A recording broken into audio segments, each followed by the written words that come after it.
Yes, ma'am. Hello. Hello everyone. Good morning po. At salamat po na naimbitahan kami dito. The chairman is in another commitment right now. So kami po muna ang haharap sa inyo being the TWG of the 5th enshrinement for our Sports Hall of Fame this Saturday. Yes.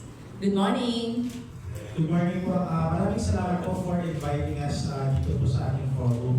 And we look forward to discuss the preparations being done by the Philippine Sports Commission for the upcoming Philippine Sports Hall of Fame. Yes, okay, the wait is over. Mama Christine, kailan po ito? Saan po ito? Gaano po tayo kahanda for this enshrinement? Yes, ma'am. So the event will be this Saturday po, June 20th at the PSC House. This is a new venue po na makikita lang natin dito sa ating Rizal Memorial Sports Complex.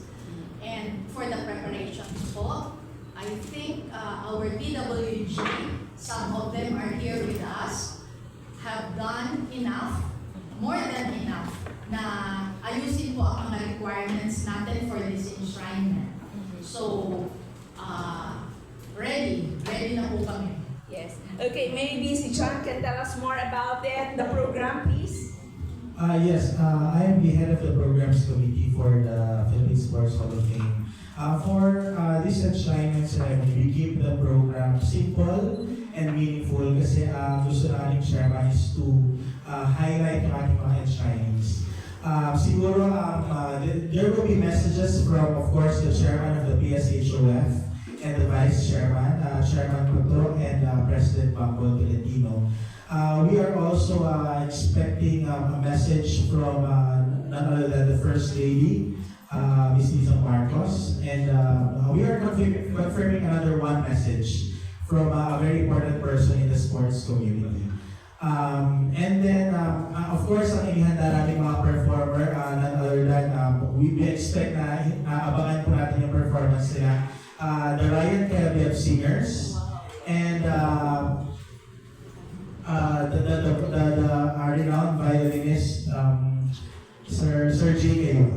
Yes.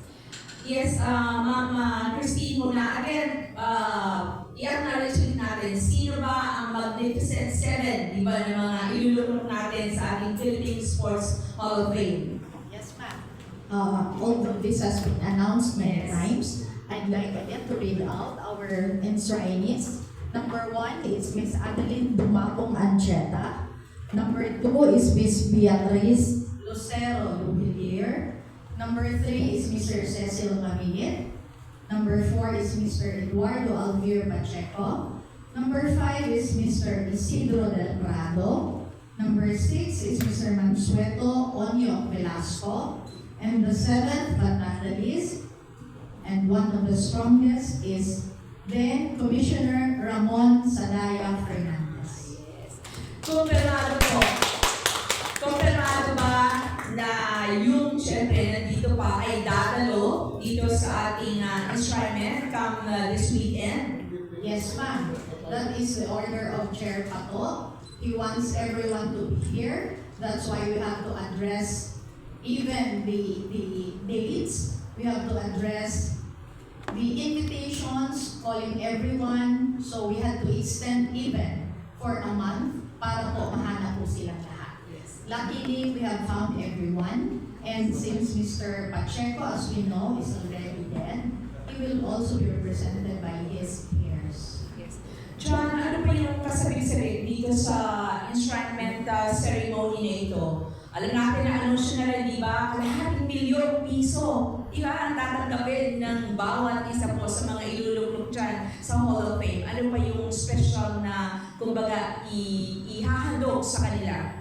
Well, aside doon sa kalahating milyong piso per enshrinee, sila po ay makatatanggap ng newly created, and this design of the trophy is will be the perpetual design of the trophy for the whole of Hall of Fame. So magkakaroon po ng bagong mukha ang tropeo ng Philippine Sports Hall of Fame, and it will be unveiled during the ceremony. So it's another highlight of the program aside from the pag-induct ng ating mga ceremony. I'm sorry, ng ating mga inductees.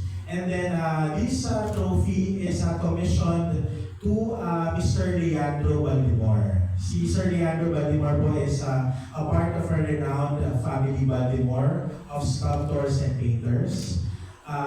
Ito po ay halos 3 buwan na inupuan ng PSC with Sir Leandro Baltimore to come up with a proposal na magiging simbolo ng Philippine Sports Hall of Fame. So, fortunately, we've come up to a very symbolic trophy.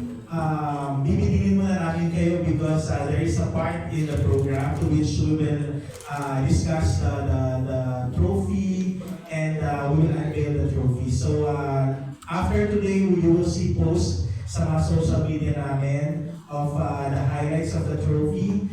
But ito ay mga teaser lang. So, medyo black and out pa siya. So, the official unveiling of the trophy will be on the June 20th. Perpetual trophy. So from the 5th batch, eto na. Parate ang tropeo na ibibigay. Yes, ito na po ang itsura ng tropeo na ibibigay. So, kasama po sa mga binili ng Philippine Sports Commission is the rights on this trophy. Meron na rin po tayong mga nakaready na molde para sa mga susunod po nating enshrinees para mas madali na po yung paggawa nito. And this trophy po is for this batch is 100% made from Olave.